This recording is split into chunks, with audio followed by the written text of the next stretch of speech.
Hi there, a big welcome to you. Great to have your company. Our guest today was a co-founder of the legendary 60s band Traffic. Dave left Traffic in 1969 to pursue a solo career. He's worked with so many famous names like the Rolling Stones, George Harrison, Paul McCartney and the great Jimi Hendrix. Dave's one of rock's true heroes, and he joins us today to share his colourful, unique and triumphant journey through a life in music. Hey. Dave Mason, it's fabulous to have your company again. The last time we spoke was during the pandemic, and you got through hanging out in your house in Maui. Were you always destined to be a musician? When I was at school, my dream was to be in the Royal Air Force when I was 13, 14. And what happened to that? Nah, my math skills are just not and not the best. So there was not. I was never going to get through the exams. It wasn't going to happen. You've been playing guitar most of your life, and by 15, you'd already founded 2 bands. So you knew pretty early on that that's what you wanted to do with yourself, didn't you? Well, yeah, it became the choice. There were some options that just didn't work out. So it's just a wing and a prayer. It's basically it, School wasn't for you? Well, I pretty much left school when I was about 16 or 17. And then I went to a technical college for about a year and a half. But I was pretty much, out on my own by the time I was 16 or 17, I was pretty much out on my own. As most kids did back in those days. Today they stay at home a whole lot longer under the parents' watchful eye. So I guess your parents... Well, that's a whole other interview.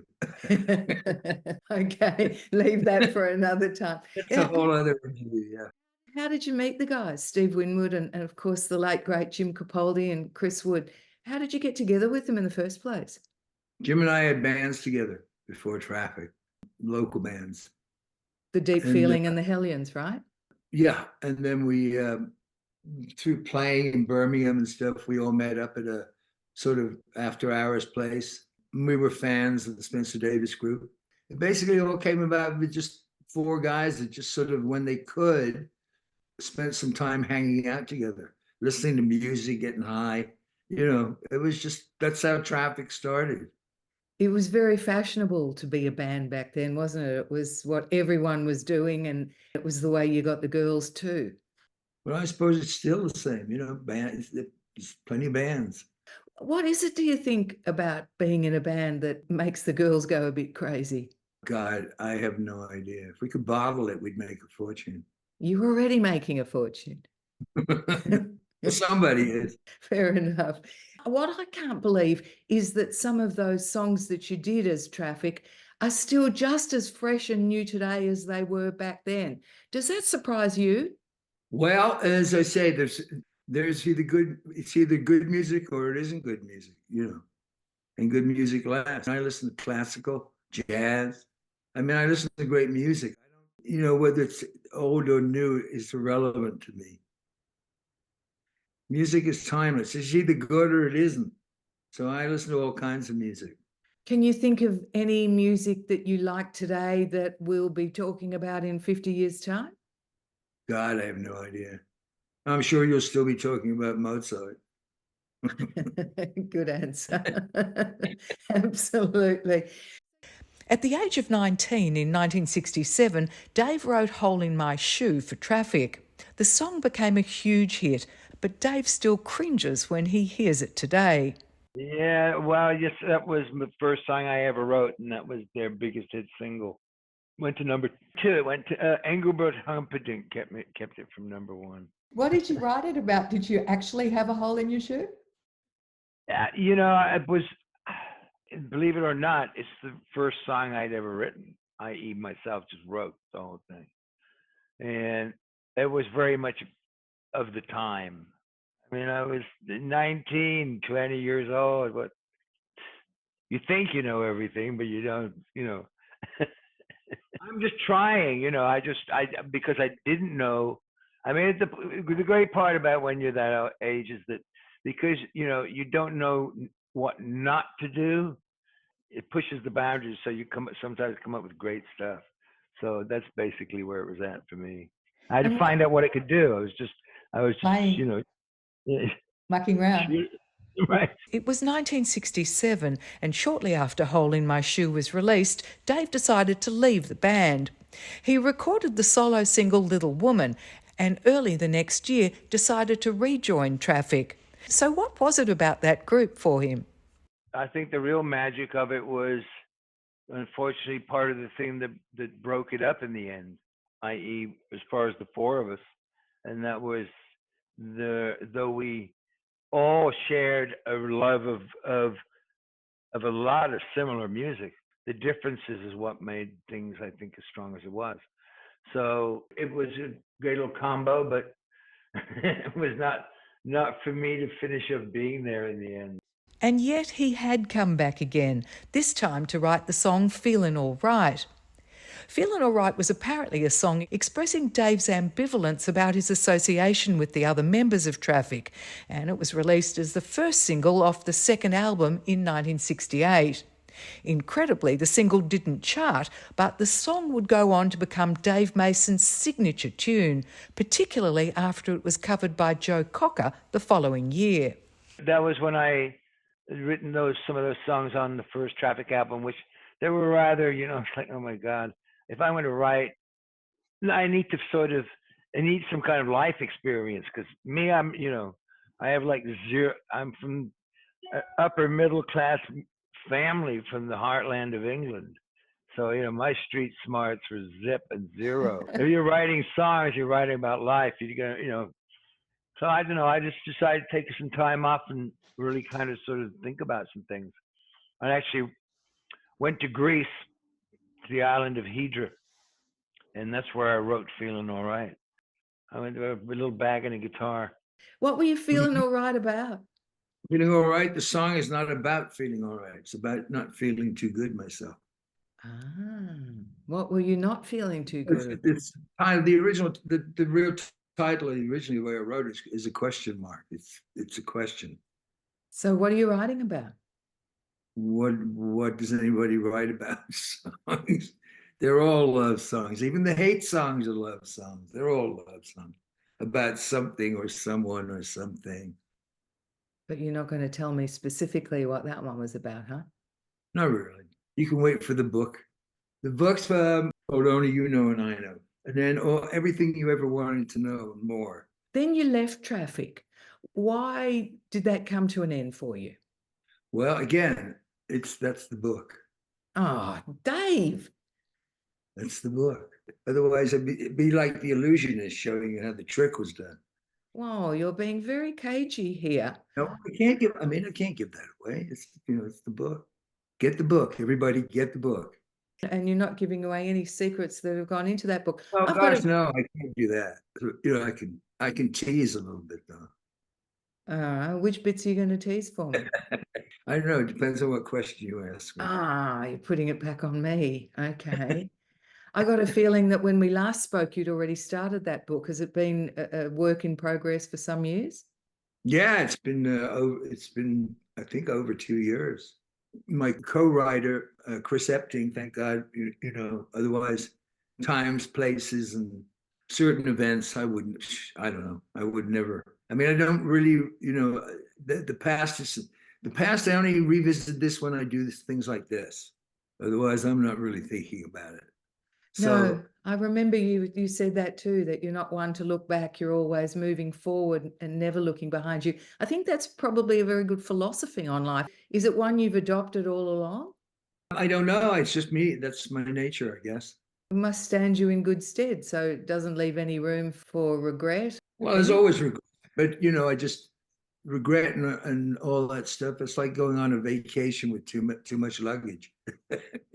But you can leave some of it behind. I like to travel light. If you can't get it in a carry-on, don't bring it. Is that right? Do you really go everywhere with a carry-on? That's what I told my wife when I first met her. I'm in awe of that. Well, I'm being, I'm not being totally literal here. I'm being, I get it. You like to travel light. Don't carry much baggage of any sort, emotional or physical. Right. Makes moving forward easier. Yeah, I hear you. I hear you. Dave Mason left Traffic for the final time, and the group broke up shortly afterwards in 1968.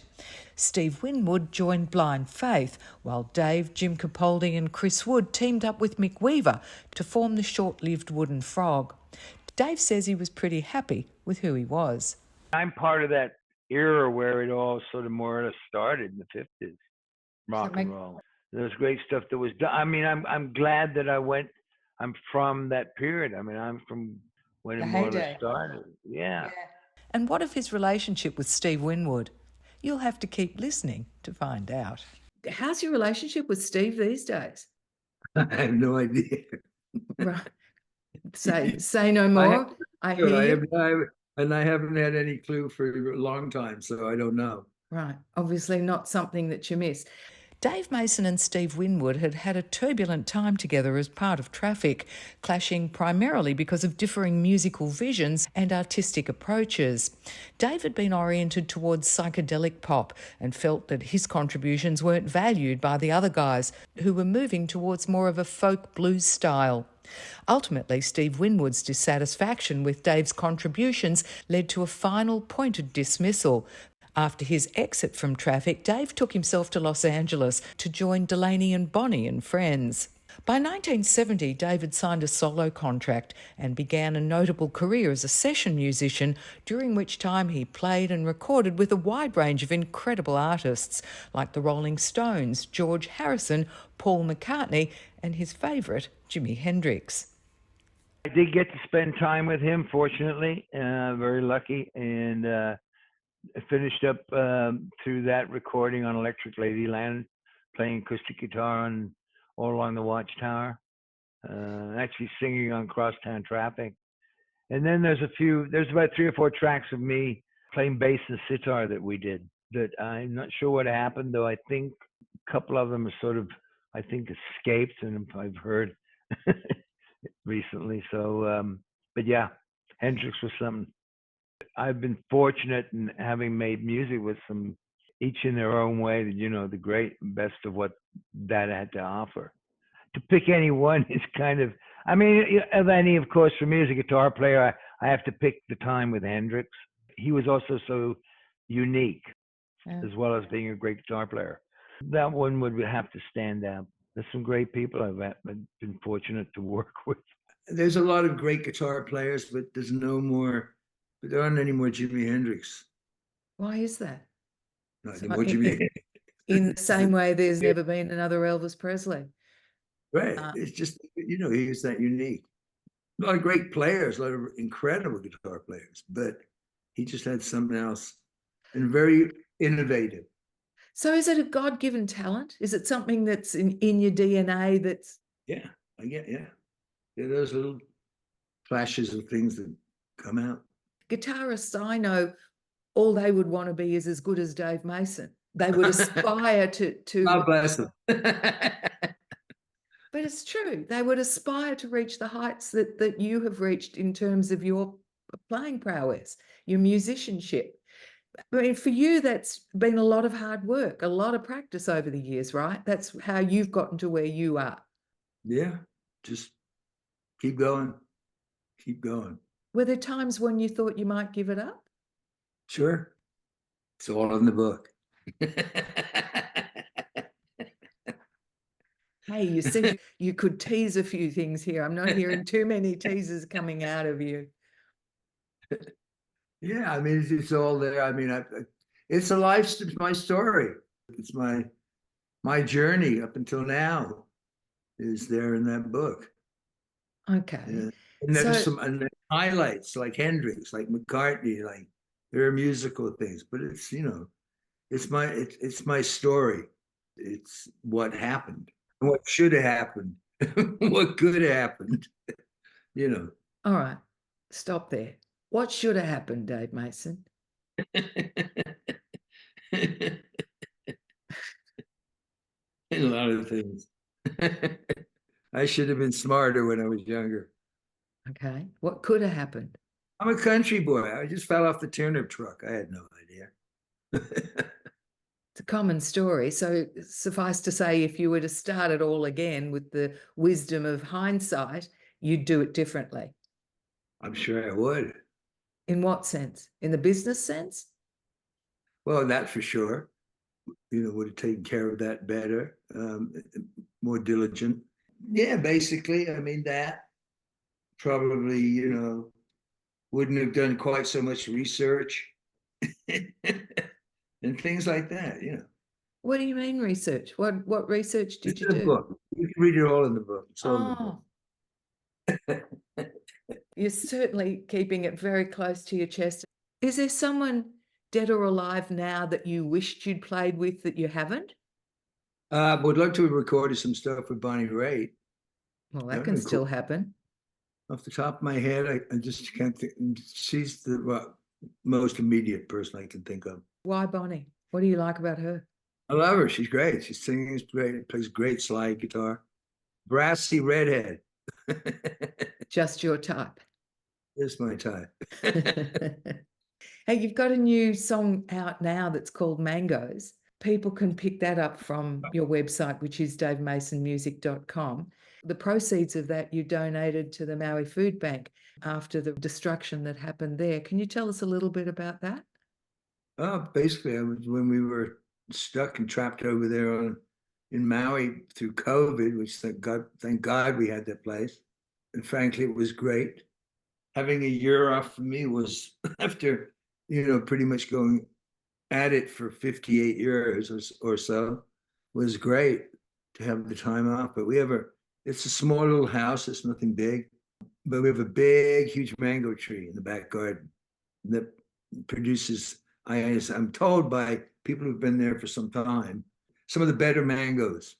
It's so big, it's over 3 other properties. So I just try.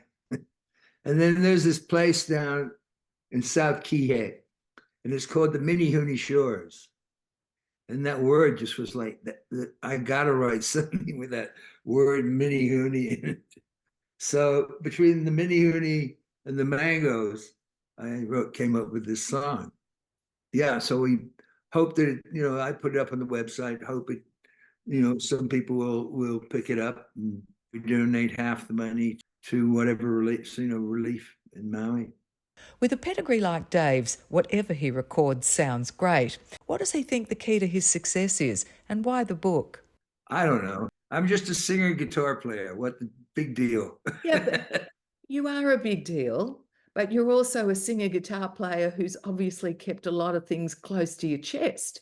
Getting it out now in the book must have been very therapeutic for you. Was it a cathartic experience? No, not really, not at all. I mean, I'm very fully aware of what I've done and the things I regret, and oh God, if only, it's too bad that youth is wasted on the young, I couldn't agree Oh, more. but that's part of, you go through it, and then hopefully you don't make the same mistakes again. Otherwise, as they say, if you keep doing the same thing expecting change, that's the definition of insanity. So who convinced you to write the book? Oh, fans. And my wife, they badger me forever. It's great to get it all down. Otherwise, I would never have done this. Wrote it. I know, I can imagine. You appear to be quite a private person, and sharing your innermost stuff must have at times been quite uncomfortable. Not at all. I mean, I just pretty much put it all out there. I mean, I don't, I'm not kissing and telling. I mean, which is what, of course, publisher, what you got to put on. It's like, yeah, no. I'll tell you what I did and what happened, but I'm not going to, throw all the crap around it. This is not for that rack at the checkout counter when you leave. Okay? Well, so far we've got out of you that you haven't seen Steve Winwood in a long time. We're not quite sure why you left Traffic, but once you did, you started making solo albums, and your first full-length outing was 1970s Alone Together, which was a huge success. And you continued releasing albums right through the 70s and 80s, and had a huge hit with 1977 single We Just Disagree. Has that been your most successful hit to date? I guess my most successful hit is Feeling All Right. Yeah. It's recorded by over 50 major artists. Oh, and every that's bar band has played it, and they still play it. So, single, if you're talking about it as a hit single, then we just disagree.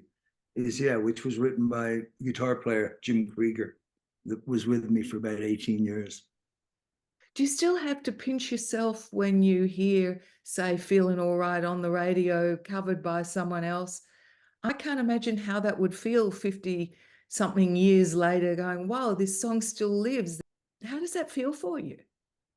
I well, just I wish I had about 10 more of them. It's what it makes me feel. Another good answer.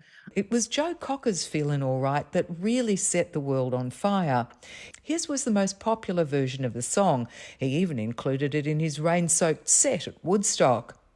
To date, nearly 50 different acts have recorded this song, including Three Dog Night, Lou Rawls, The Fifth Dimension, Gladys Knight and the Pips, Paul Weller, the Jackson 5 and Isaac Hayes.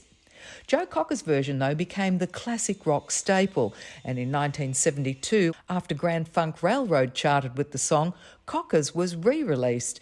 Are you still writing today? I see a little bit, somewhat. That's a whole mishmash of getting into what's going on with streaming and downloading. The fact that the internet has destroyed intellectual property. Which makes you less inclined to want to put out new material? Yeah, that, and besides that, there's nowhere getting it promoted. The other part is that everybody keeps forgetting about terrestrial radio, which is still very powerful, except nobody's home. They're just playing the same songs you've heard 10 million times before. There's no DJs, there's nobody there anymore. Say, hey, check out the new Dave Mason record. Been speaking about it since Napster. When in interviews, oh no, don't talk about that, be negative. It's just, hey, this is what's happening, guys. We have the road. That's why partly is that's why you're going to be out in the road. That's why you probably have a lot more acts out there. That's basically all there is. I probably shouldn't have asked Dave to keep airing his gripes, but I did. With all the competition in terms of everybody out on the road, there's not enough share in that pie either. Dollars. But yeah, so then it's down to what, people have to choose where they're going to go and who they want to see, So we hope that they want to see Dave and want to see the band.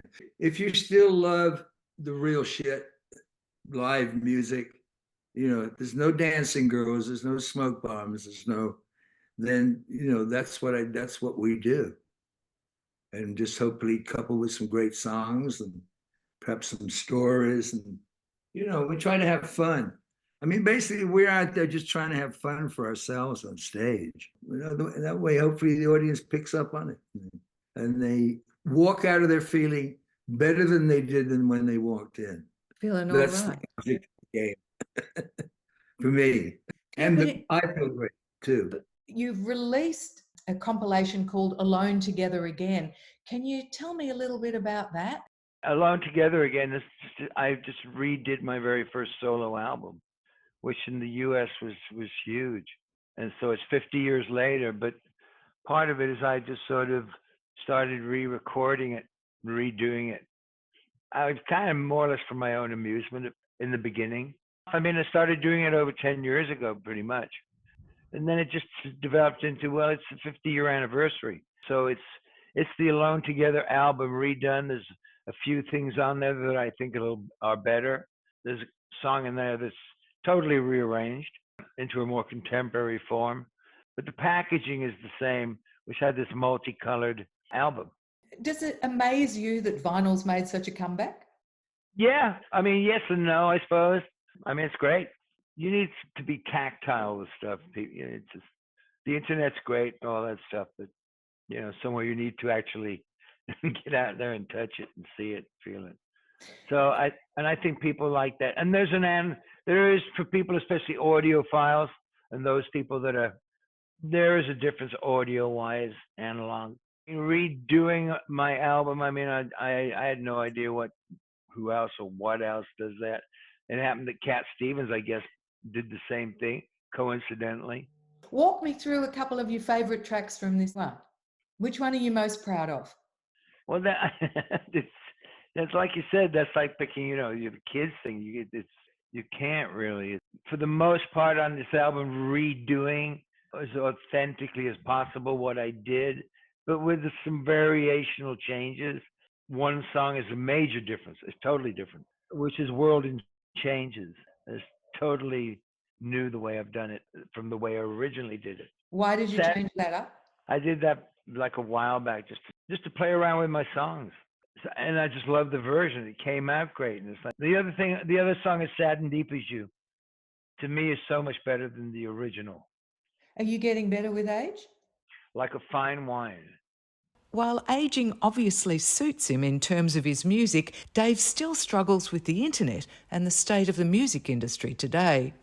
I don't know what happened. I mean, we used to go and we'd make a record, and that record might turn out to be a huge hit, which then lifted that artist above the pack. I don't know what they do today. I guess they make videos for YouTube. I mean, I guess I'm an analog guy in a digital world.